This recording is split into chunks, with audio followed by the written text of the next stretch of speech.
Escuchemos al pastor Víctor Manuel Buitrago y la sabiduría de la palabra de Dios para hoy. Padre, te damos gracias en este día por ese privilegio grande que tenemos de estudiar tu palabra y saber que somos dirigidos por tu Espíritu Santo, Señor, para que seas tú quien nos enseñas y quien nos guías a través, Señor, de este estudio de Apocalipsis. Gracias en el nombre de Cristo Jesús. Amén y amén. Bienvenidos a nuestra lección número 14 de Apocalipsis. Este es un estudio inductivo. Vamos a tener hoy el capítulo 13 del versículo 1 al versículo 18. Y voy a empezar leyendo el versículo 1 hasta el 8, que dice: Me paré sobre la arena del mar y vi subir del mar una bestia que tenía 7 cabezas y 10 cuernos, y en sus cuernos 10 diademas, y sobre sus cabezas un nombre blasfemo. Y la bestia que vi era semejante a un leopardo, sus pies como de oso y su boca como boca de león. Y el dragón le dio su poder y su trono y grande autoridad. Vi una de sus cabezas como herida de muerte, pero su herida mortal fue sanada, y se maravilló toda la tierra en pos de la bestia, y adoraron al dragón que había dado autoridad a la bestia, y adoraron a la bestia diciendo: ¿Quién como la bestia, y quién podrá luchar contra ella? También se le dio boca que hablaba grandes cosas y blasfemias, y se le dio autoridad para actuar 42 meses. Y abrió su boca en blasfemias contra Dios para blasfemar de su nombre, de su tabernáculo y de los que moran en el cielo. Y se le permitió hacer guerra contra los santos y vencerlos. También se le dio autoridad sobre toda tribu, pueblo, lengua y nación, y la adoraron todos los moradores de la tierra, cuyos nombres no estaban escritos en el libro de la vida del Cordero, que fue inmolado desde el principio del mundo. ¡Wow! La bestia. Este es uno de esos capítulos que han traído una cantidad tremenda de interpretaciones y que, bueno, aunque hoy no las podemos tratar todas aquí, vamos a tocar algunas de esas interpretaciones que se hacen acerca de la bestia. Vamos a ver entonces. Esta es una imagen que conseguí por ahí en el Google, tratando de mostrar un poco sobre cómo es esta bestia. La forma en que la describe el apóstol Juan de por sí es una descripción un poquitín aterradora de la bestia. Pero, ¿qué es una bestia? ¿Por qué a esta figura se le llama bestia?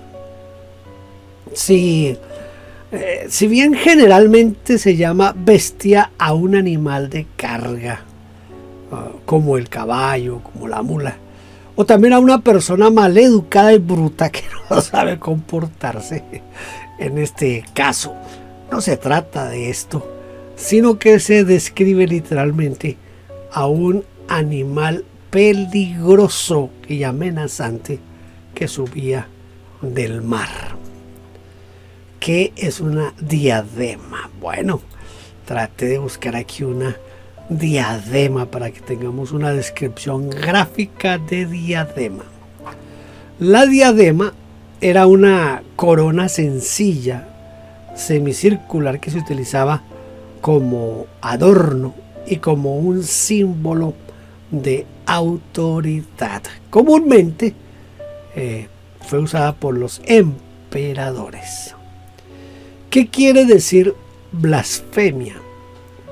¿Cuántas veces aparece esta palabra en este párrafo que acabamos de leer?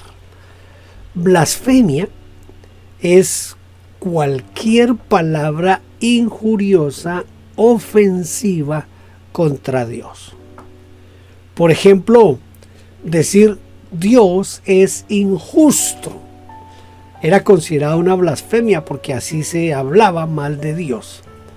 En este párrafo que acabamos de leer se dice que la bestia tenía un nombre blasfemo, que hablaba grandes cosas y blasfemias. Abrió su boca en blasfemias contra Dios para blasfemar su nombre, blasfemar del tabernáculo, que probablemente en este caso vendría a ser la iglesia, y de los que moran en el cielo. ¿Qué podría representar la bestia con 7 cabezas y 10 cuernos? Aquí es donde empiezan las interpretaciones pues diferentes.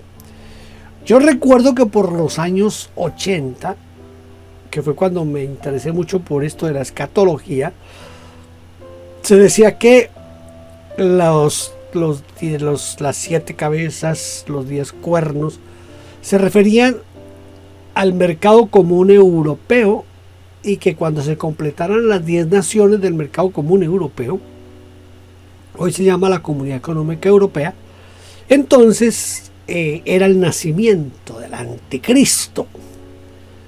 Bueno, este asunto del mercado común europeo superó, en primera instancia superó las 10 naciones. Salen, entran del mercado común europeo, y pues era una interpretación para ese momento que ayudaba a esos que interpretan la Biblia, tratándola de compararla o acomodarla a los eventos históricos que estamos viviendo. Entonces era lo que se decía en ese tiempo acerca de este aspecto, de esta figura de la bestia. Algunos han interpretado que esta bestia representaba al Imperio Romano y que sus 7 cabezas representaban a los 7 emperadores que persiguieron a la iglesia. También yo leí en ese tiempo que los 7 eran los 7 montes sobre los cuales está construida la ciudad de Roma, y por eso lo representaban solamente como la iglesia católica realmente.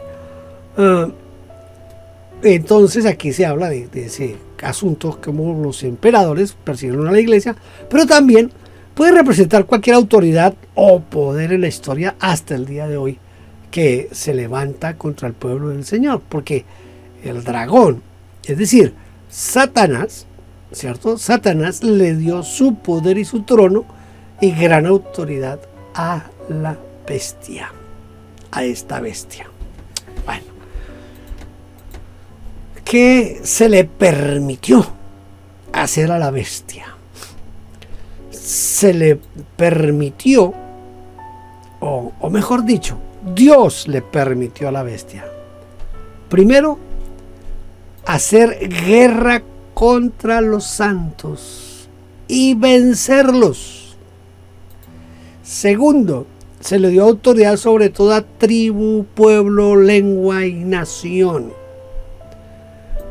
Tercero, que reciba adoración de todos. Dice, y le adoraron todos los moradores de la tierra, es decir, de los habitantes de la tierra cuyos nombres no están en el libro de la vida. Esta realidad ha perturbado y ha confundido a los cristianos porque no entienden por qué razón Dios permite a un emisario de Satanás hacer guerra contra los creyentes. No se logra entender, y sobre todo hacer guerra y vencerlos. También que reciba autoridad sobre toda tribu, pueblo, lengua y nación. Una autoridad que la recibió únicamente Jesucristo, y permitió que la bestia reciba adoración que era solo para Dios. Con las mismas preguntas, esas más preguntas de no entender muchas veces las cosas de Dios, también lidió el patriarca Job. Él tuvo tantas preguntas en cuanto a eso.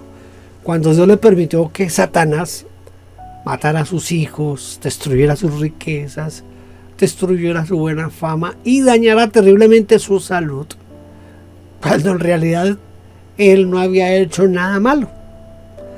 Después de mucha discusión con sus amigos y hasta con Dios mismo, usted lee el libro de Job y ve a Job allí argumentándole a los amigos y argumentándole a Dios mismo, ¿es verdad? Cuando después de que él había discutido todo eso, al final, en el capítulo 42, en el versículo 3, dice Job: por tanto, yo hablaba lo que no entendía, cosas demasiado maravillosas para mí que yo no comprendía. Porque hay algo que usted y yo debemos saber y entender, y es que en todo lo que Dios hace hay un propósito que, aunque nosotros no lo conozcamos, no lo sepamos, ahí está la mano de Dios manejando todas las situaciones. Recuerde que Él todavía gobierna, que Él todavía tiene autoridad. Y si Él todavía gobierna y tiene autoridad, Él puede hacer lo mejor para nosotros y lo que Él quiera hacer. Apocalipsis capítulo 13, versículos 9 y 10. Si alguno tiene oído, oiga. Si alguno lleva en cautividad, va en cautividad. Si alguno mata a espada debe ser muerto. Aquí está la paciencia de los santos. Aquí está la paciencia de los santos. ¿En qué está entonces la paciencia de los creyentes? La fe y la paciencia de los creyentes está en la aceptación de lo que venga y en la no violencia. En primer lugar, debe estar dispuesto a ser un cautivo de las circunstancias que no puede cambiar. No, hay cosas que por más que quisiéramos, usted y yo no las podemos cambiar.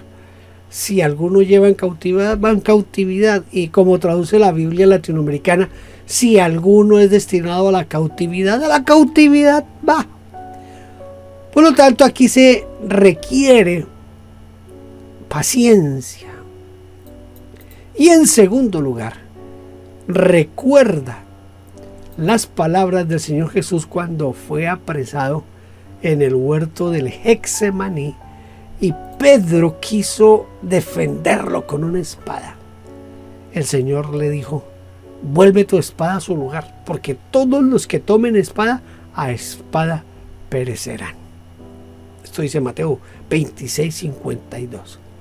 Y en consecuencia, aquí se requiere, escuche esto por favor, se requiere la fe, la confianza en los designios de Dios y no en el poder de las armas, de la fuerza de nuestros argumentos, de nuestros pensamientos. Porque ese es como el talón de Aquiles de muchos de nosotros los cristianos. Es un asunto a veces inexplicable no entender y no querer aceptar las decisiones de Dios. Capítulo 13, versículos 11 al 14. Después vi otra bestia que subía de la tierra y tenía 2 cuernos semejantes a los de un cordero, pero hablaba como dragón. Y ejerce toda la autoridad de la primera bestia en presencia de ella, y hace que la tierra y los moradores de ella adoren a la primera bestia, cuya herida mortal fue sanada. También hace grandes señales, de tal manera que aún hace descender fuego del cielo a la tierra delante de los hombres. Y engaña a los moradores de la tierra con las señales que se le ha permitido hacer en presencia de la bestia, mandando a los moradores de la tierra que le hagan imagen a la bestia que tiene la herida de espada y vivió. Wow. Muy bien. Vamos aquí. ¿Qué hacía esta segunda bestia?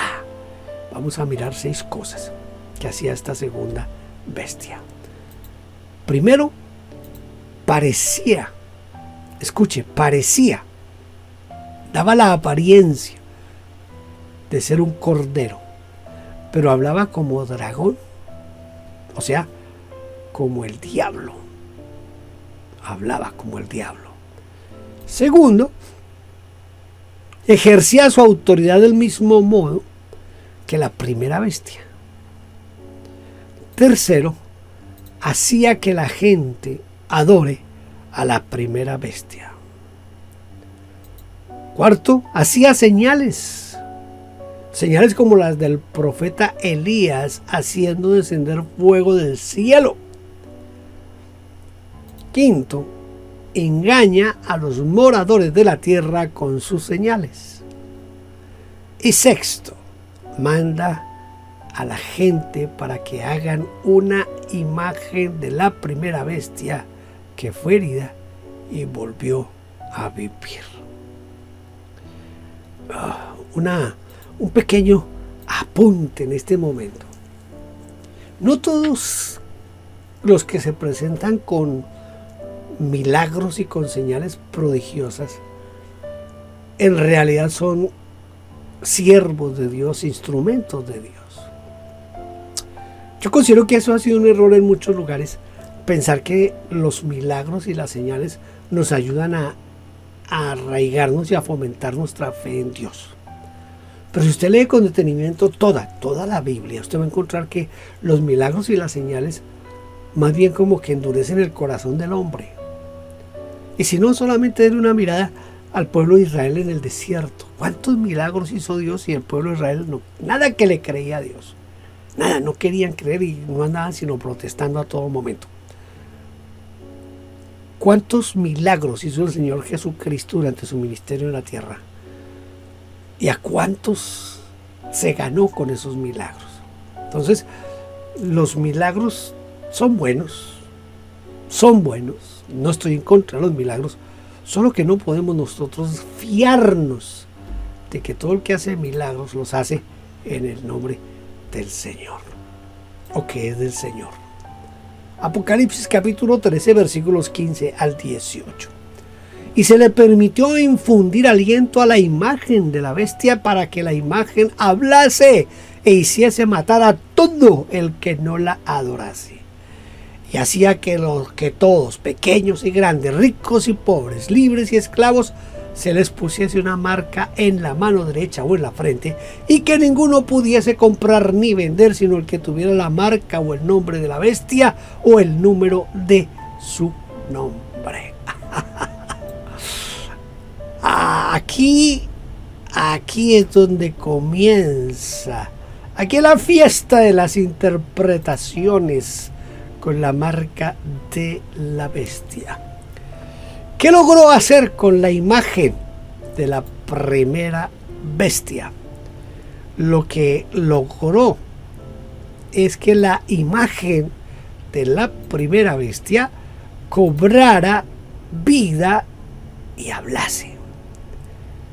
E hiciese matar a todo aquel que no la adorase. Aquí claramente la segunda bestia logró imponer la adoración de una imagen, escuche, de una imagen con sentencia de muerte a todo aquel que no lo haga. ¿Qué es la marca de la bestia? ¿Qué podría representar su número? Les digo que aquí comienza el festival de las interpretaciones. Usted puede escuchar cualquier cantidad de interpretaciones sobre la marca de la bestia. Mucho se ha escrito en cuanto a la marca de la bestia. Mucho, pero es que yo pienso que dentro de los temas escatológicos, quizás es uno de los temas que más ha buscado y encontrado adeptos y personas que tratan de explicar esto. Todos, pequeños y grandes, ricos y pobres, libres y esclavos, se les pusiese una marca en la mano derecha. Algunos dicen que, yo no sé si me están viendo en este momento, pero dicen que es aquí en esta parte donde iría la marca de la bestia. La Biblia dice que en la mano derecha, punto. ¿Dónde? No sé, pero en la mano derecha. O en la frente. Y que ninguno pudiese comprar ni vender, sino que tuviese la marca o el nombre de la bestia o el número de su nombre.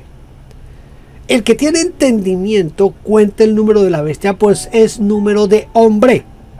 Y su número es 666. Vamos a mirar entonces algunas teorías acerca de este aspecto de la bestia y la marca de la bestia, el 666. Desde la antigüedad pensaron que podría ser Nerón. Ahora, ¿por qué pensaron que podría ser Nerón?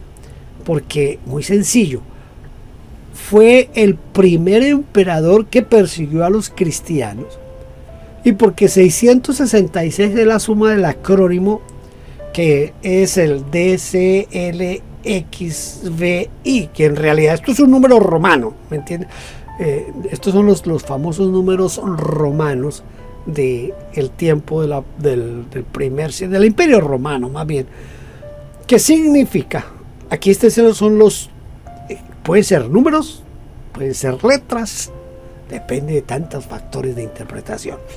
Pero lo que significa este acrónimo es Domitus Caesar Legatus Extibiorment Interfexit, que traducido significa Domiciano César mató vilmente a los enviados de Cristo. Y Domitus o Domiciano era el nombre de Nerón antes de ser adoptado por Claudio. Bueno, aquí ya tenemos una primera explicación al 666. 666, ahí lo pongo medio diabólico el número aquí. Muy bien, seguimos. Otros sostienen que el número 666 es el número del Papa, porque la suma del título que recibió el Papa, Vicarius Filii Dei, o sea, vicario, hijo de Dios, suma 666. Esto es lo que algunos interpretaron en algún tiempo. Otros, durante la Segunda Guerra Mundial, decían que la bestia era Hitler. ¿Por qué razón Hitler?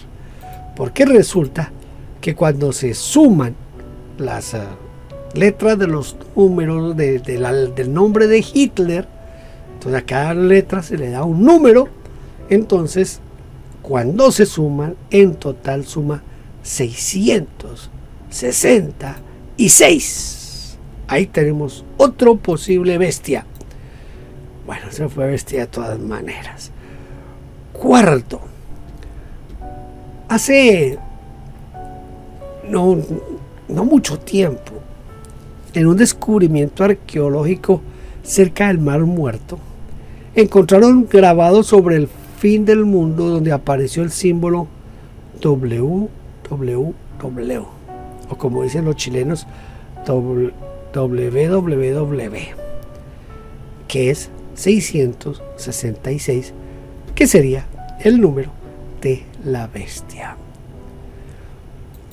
Una interpretación reciente, es una interpretación reciente, dice que es la tarjeta de crédito Visa, porque la BI es igual a 6, la S corresponde al número 6 en griego y la A en idioma caldeo equivale a 6. Por lo tanto, suma 666. Ahí tiene. Y viene otra más. Yo me acuerdo por ahí en el 85, 86, estuve dando un pequeño curso de escatología en la iglesia donde era pastor en ese momento. Y en ese tiempo estaba en pleno auge el inicio de poner código de barras a todos los productos. Y comenzó a circular que esto era la marca de la bestia. Entonces, el código de barras y los chips que se quieren implantar representan el 666.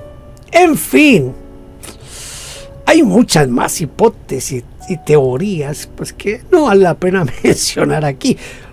El problema de todas estas interpretaciones ha sido que no han tenido en cuenta la secuencia.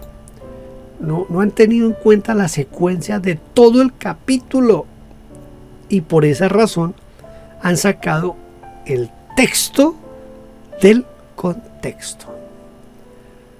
El contexto nos dice que apareció una segunda bestia que logró dar vida a la imagen de la primera bestia, y que esa imagen podía hablar y hacer matar a todo aquel que no la adore. Note esto. Entonces, esto comienza a acomodarnos lo que es el sentido de nuestro estudio. Y no vemos que esto ha sucedido o que esté sucediendo. Mire, si bien algunos de los emperadores romanos se hicieron adorar como si fueran dioses, nada sabemos de una imagen que haya recibido el aliento y que haya hablado para condenar con la pena de muerte, ¿verdad? No sabemos de eso, no hay un registro histórico para los que pensaban que era, por ejemplo, Nerón o alguno de los emperadores romanos. Entonces, no creo que haya sido eso. A todo aquel que no lo adora hace nadie. Eso no ha pasado todavía. Además, tampoco hemos visto que haga descender fuego del cielo. No lo hemos visto del cielo. Por lo tanto, lo más prudente para todos nosotros sería seguir el consejo del apóstol Pablo sobre este tipo de interpretaciones. El apóstol Pablo dijo: pero con respecto a la venida de nuestro Señor Jesucristo y nuestra reunión con Él, os rogamos, hermanos, que no os dejéis mover fácilmente de vuestro modo de pensar, ni os conturbéis ni por espíritu, ni por palabra, ni por carta como si fuera nuestra, en el sentido de que el día del Señor está cerca. Yo pienso y creo que, bueno,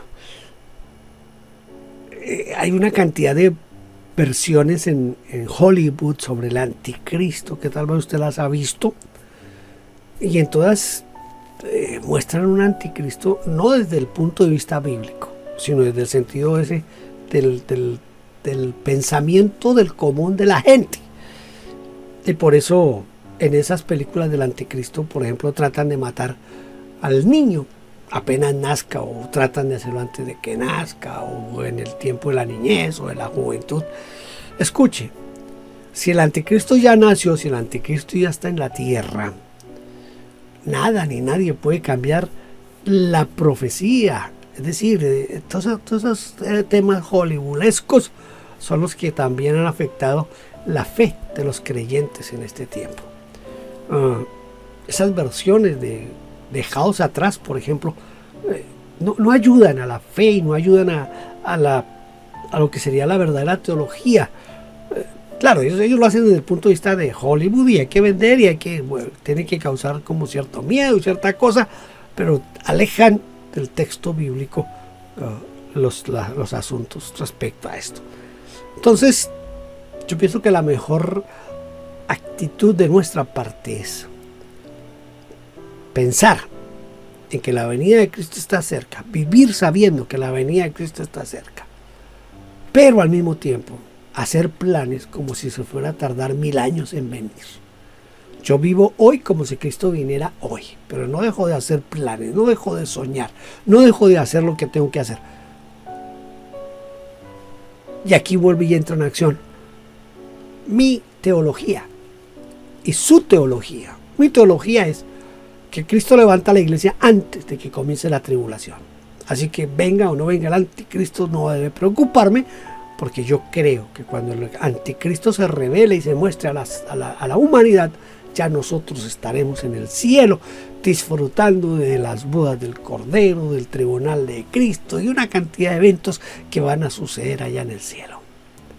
Pero ahí viene la interpretación teológica otra vez. Le doy mi punto de vista y, como le dije en una lección, usted lo puede debatir si quiere, no hay problema. En eso consiste el estudio de la teología, en examinar lo que otros dicen. Tratemos de memorizar los versículos 9 y 10 que dicen: si alguno tiene oído, oiga. Si alguno lleva en cautividad, va en cautividad. Si alguno mata a espada debe ser muerto. Aquí está la paciencia y la fe de los santos. Muy bien, hemos llegado al final de nuestra lección número 14. Espero que podamos encontrarnos en la lección número 15. Si tiene preguntas, si tiene inquietudes, solamente escríbame. Mi correo electrónico es muy fácil: victorbuitrago@gmail.com. Mi nombre está ahí, aquí en el... aquí, a ver, ahí. victorbuitrago@gmail.com. Si tiene preguntas, si no está de acuerdo, si quiere debatir, yo tengo abiertos los diálogos en YouTube, así que hágale. Dios le bendiga. Lo espero en la lección número 15. Bendiciones. Gracias por vernos. No olvide suscribirse, dar like y tocar la campanita. Dios le bendiga.